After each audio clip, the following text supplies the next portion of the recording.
It's actually surprisingly not super sweet, very fruity. It's got all like the really lovely berry elements, but tartness, that zesty fresh lime, and then a nice silky warmth from the rum. It's springy, but it also brings like the warmth and comfort of like blueberry pancakes. So let's go shopping.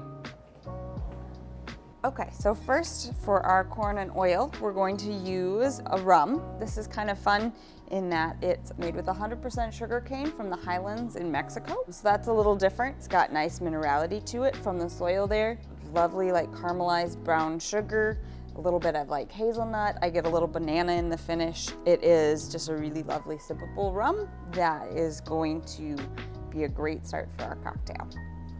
All right, next we're going to use this super unique little liqueur. It's Camerise, which is also known as Haskap, and it is sort of a Canadian blueberry. Has a little more bitterness and a little more like black currant note to it, but it's a really fun fruit and I'm really excited to utilize it in some cocktails.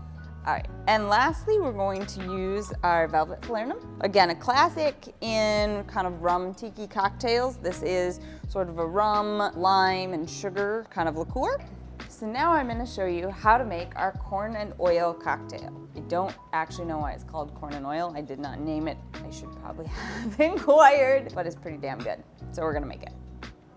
1 ounce rum, 1 ounce of our Camerise or Haskap.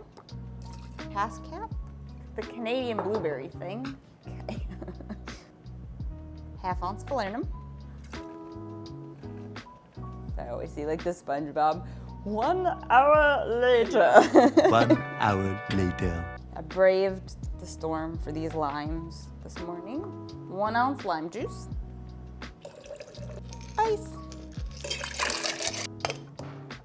Shake. Coupe glass. That's such a pretty color. 3 dashes bitters. Give it a little stir. Gosh, look at the color on this. That is how you make our corn and oil.